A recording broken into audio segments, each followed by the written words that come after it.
All right, let's dive into the mind of one of the most fascinating rulers in all of history, the Mughal Emperor Akbar. And no, we're not just talking about his battles or his palaces. We're going on a deep dive into his incredibly personal and pretty radical spiritual journey, a quest that would lead him to question everything about his own faith. And that's the big question, right? It's the puzzle that historians have been trying to solve for centuries. I mean, think about it. Why would a man who commanded one of the world's most powerful empires, a man born into Orthodox Islam, decide to just create his own spiritual path? To figure this out, we have to go back in time, to 16th century India. We're going to trace Akbar's evolution, step by step, and pinpoint those key moments that took him from being a pretty standard-issue emperor to a full-blown spiritual revolutionary. So, where does a journey like this even begin? Well, it didn't start with some big dramatic announcement. It started quietly, in the ideas and philosophies that shaped the young emperor's mind. Let's take a look at the seeds that were planted early on. You've got to understand, Akbar's court was this incredible melting pot of ideas. He wasn't closed off at all. He got a different take on Islam from his Shia tutors. He was really drawn to the personal, mystical side of faith you see in Sufism and the Hindu Bhakti movement. He'd spend hours talking with Jain monks about nonviolence, and even debated theology with Jesuit priests from Goa. He was soaking it all in. And here's the thing, this wasn't just some academic hobby for him. Akbar was a ruler, a pragmatist. He was in charge of this massive, incredibly diverse empire. To keep it all from falling apart, he pushed this idea of sul-i-kul, which means universal peace.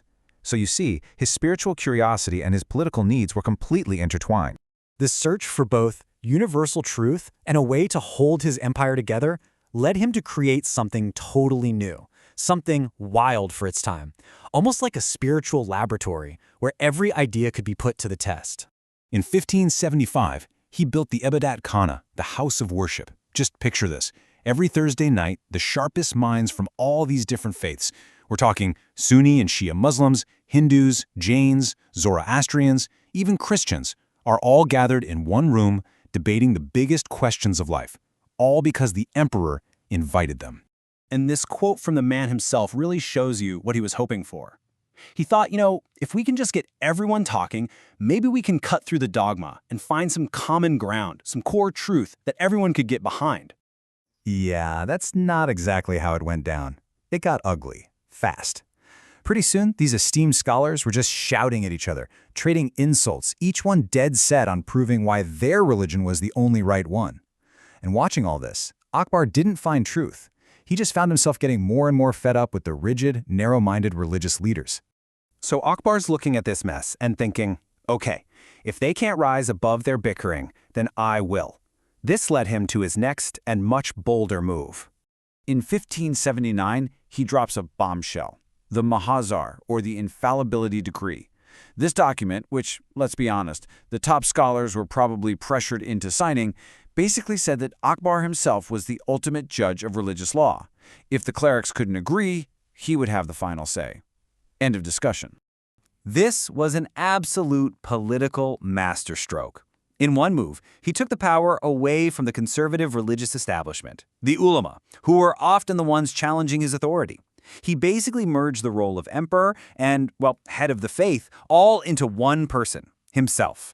And with all this power, both political and spiritual, concentrated in his hands, the stage was set for his final and most controversial creation.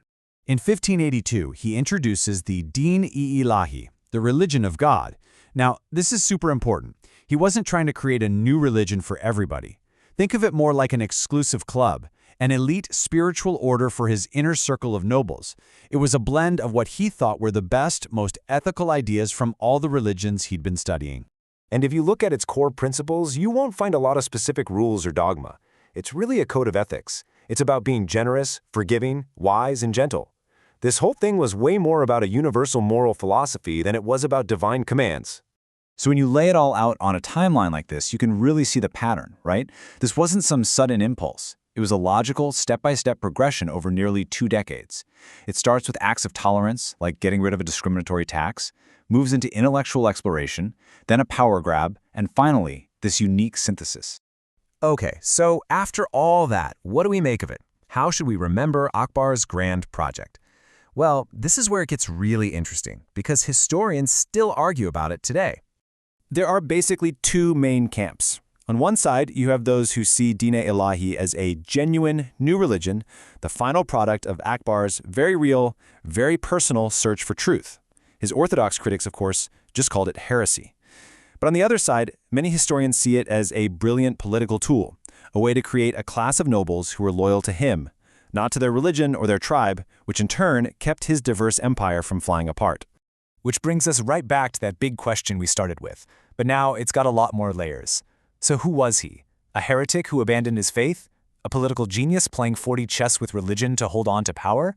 Or was he a true spiritual visionary, a man centuries ahead of his time, searching for a truth that could unite all of us? The answer, just like Akbar himself, is incredibly complex.